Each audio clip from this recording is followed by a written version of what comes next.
So here we are again in Frankfurt. Welcome. Good to see you guys. Thanks. Anthony, you were part of the network that actually brought Peter Obi to Frankfurt to talk to us. And of course, I gave the keynote address and introduced him. But Ukachi, I'm curious to know, what brought you there? How did you hear about it? What brought you there? And what feelings accompanied the whole experience for you? Yeah.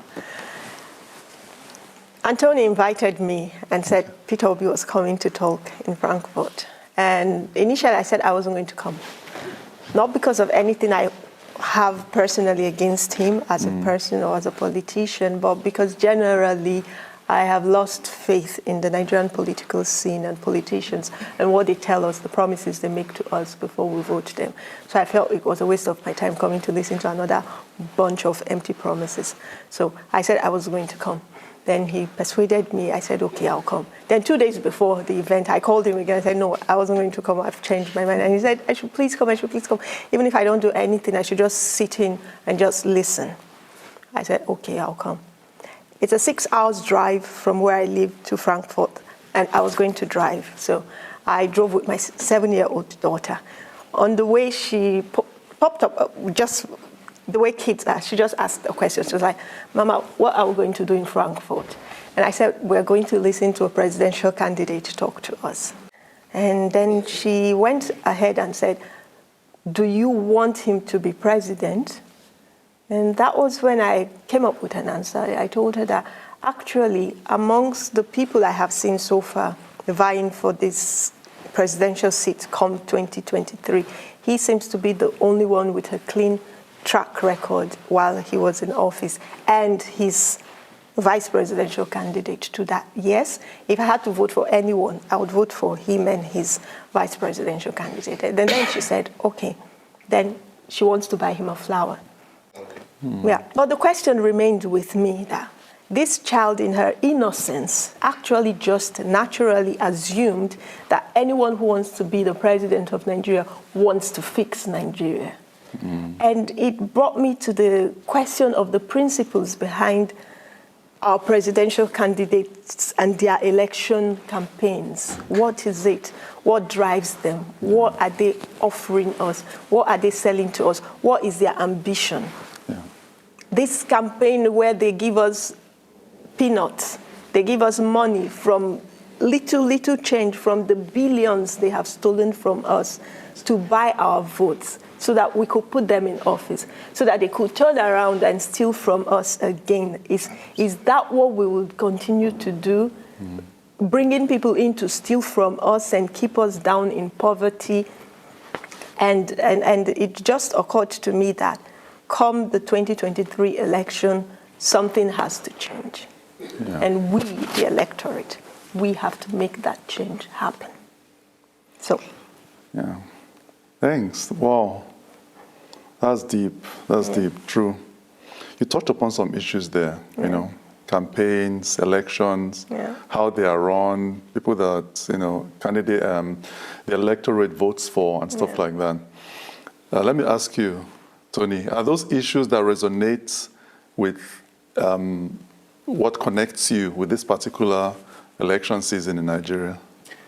If the truth must be told, the way that we conduct election in Nigeria has never been free and fair, which I will say the past 3 generations, not to exaggerate, let me start with my generation. We don't know what is called free and fair election, which people of my age, some of us, this is what makes them not to believe in our electoral system. And that's why good people are fed up, they are not coming out. And such kind of system has put in our country so down deep in the hole. Like he said, Peter Obi and Yusuf Datti. Yeah. Ukachi, what do you feel about that? And I'm going to start from what Peter Obi said when he was here in Frankfurt. He said that daily, every day, he prays that if he will not be able to give what it takes to fix Nigeria, that God should please not make him the president of Nigeria. And I found that statement very, very deep.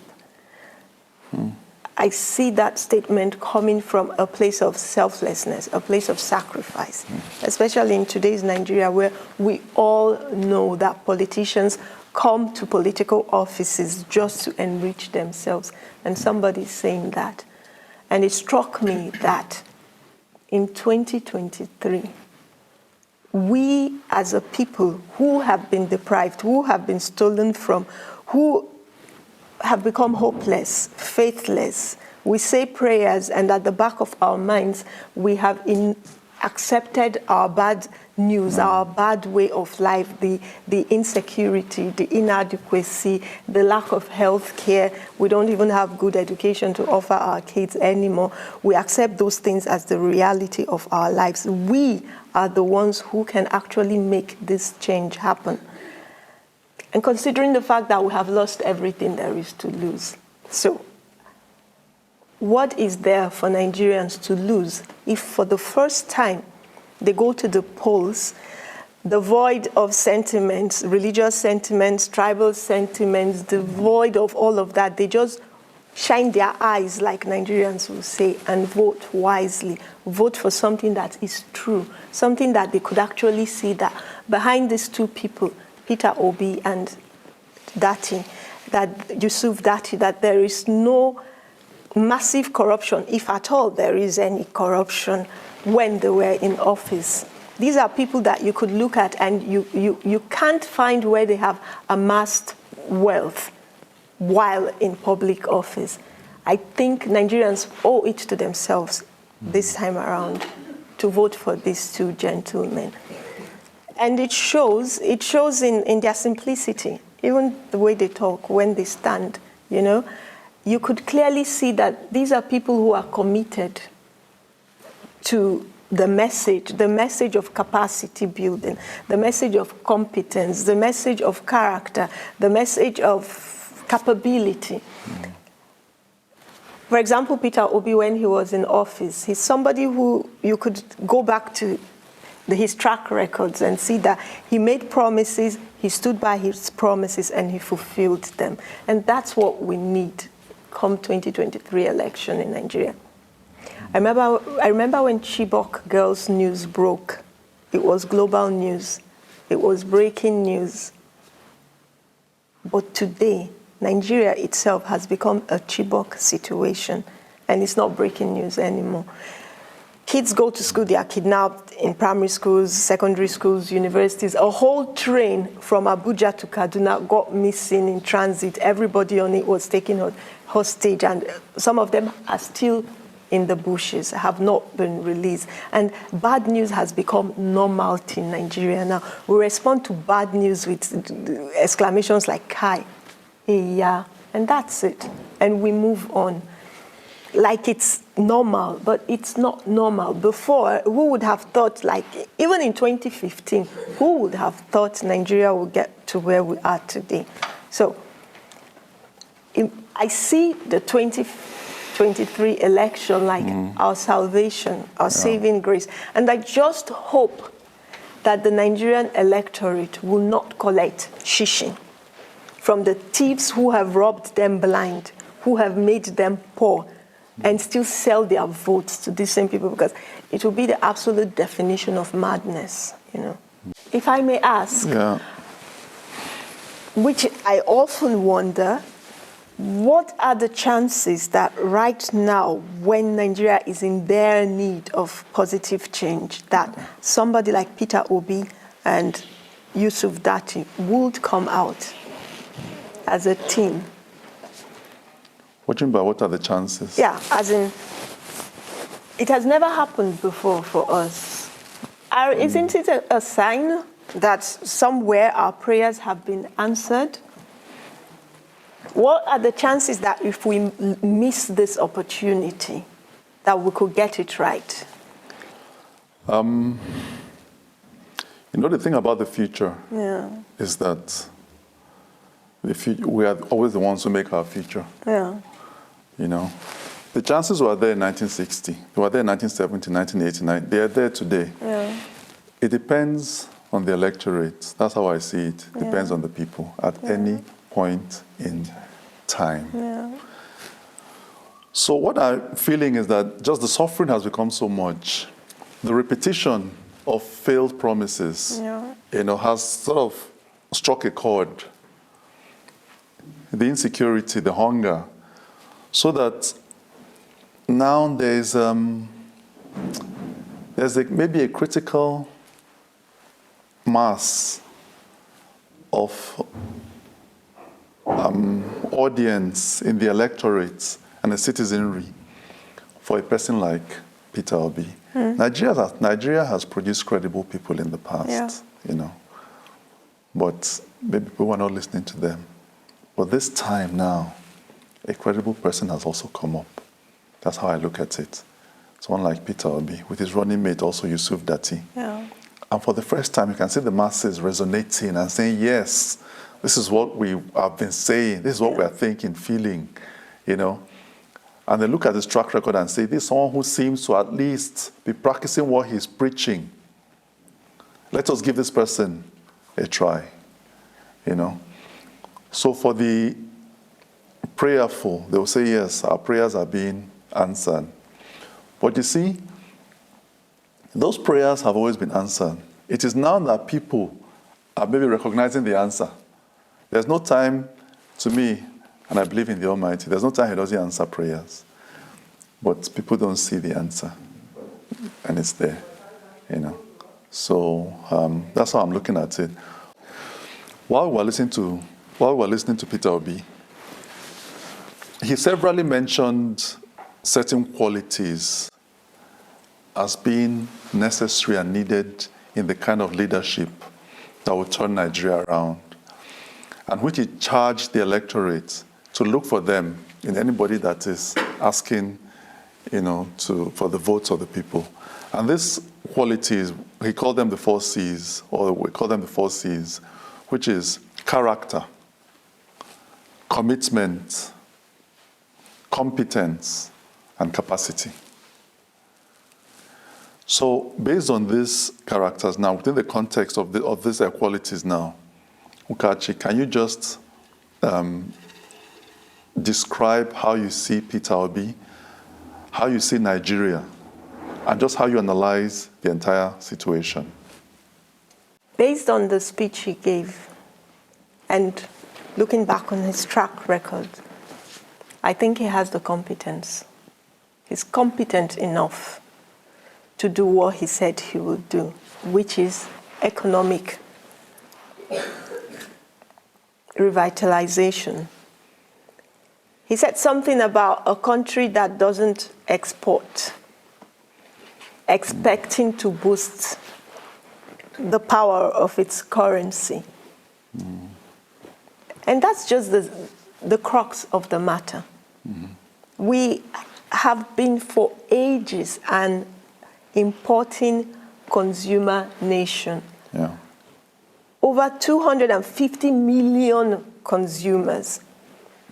Where did we expect we would get to? There was something he said about getting on a flight and not caring where the pilot is going to.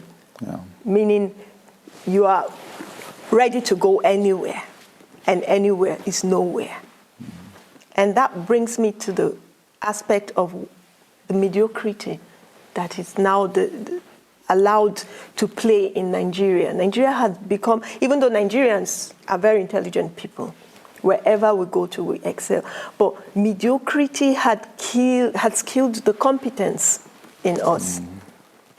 Our capacity to build, our capacity to invent, our capacity, there is no reward for hard work in Nigeria anymore, because anything goes. And when anything goes, everything will go. And when everything is gone, there'll be nothing left but the decadence we have today. So that's why it's important for us, come 2023, to vote for leaders with competence. Okay. And not just competence in itself. Competence can't come where there is no character. Because a man without character cannot be competent to start with. It's intertwined. A woman too. Yeah, a woman too. It's intertwined, you know. This character that somebody comes and he's so proud that you can't steal. It takes pride to say, I won't be a thief. But over the years, we've had political office holders who have no pride in themselves, who are just common thieves, who are ruled by our kleptomaniacs. If we really have love for our kleptomaniacs, they shouldn't be ruling us. They should be in psychiatric institutions. We should send them for healing, to heal them, rehabilitate them. We shouldn't have them in our government houses, in Aso Villa. No, that's not where they should be. We need people with character, people with pride in themselves, people who would see what is right and say, this is right. And because this is right, this is what should be done. Because this is wrong, this should not be done, and we should not condone it because it's wrong. And that brings us to the question of credibility.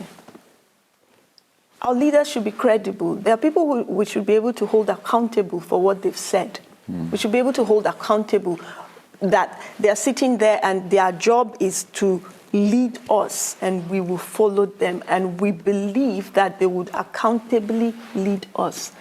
We could close our eyes and follow them. There is this song that Igbo sing. That means you have so much faith in this elephant that is leading you. This elephant, it must not be an elephant in the sense of the word elephant, but elephant with integrity. Integrity makes this leader big, larger than life. Integrity makes you believe in this leader, that you could just close your eyes and follow this leader. Nothing they happen, you know. You have faith. But we don't have faith in our leaders because they are common thieves. Not all of them, but a good number of them. They're just common thieves, and they have made it normal place for people in office to steal. So the followers are also stealing. It has just become a free-for-all stealing game. And suddenly everybody was just stealing, and it's all gone. We have nothing but this poverty. No accountability. Nobody is afraid to do anything. There is no taboo anymore in Nigeria.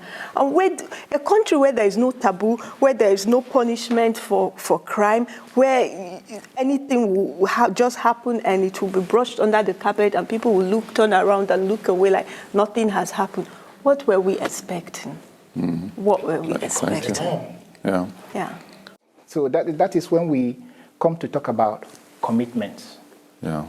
You see, being committed into something is not about thinking for yourself. Yeah. It's thinking for the people. Yeah. What you can give the people. Okay. This is what pushes you to be straight in it.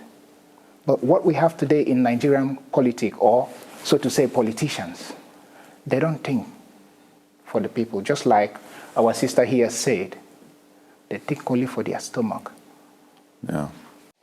In conclusion, my plea on the Nigerian electorate is when they go to the elections come 2023, they should shine their eyes well and vote for character, commitment, competence, and capacity. Those are the 4 qualities we should be voting for. We should see this election as our own election. Nobody is going to convince us or buy our votes because we will not sell.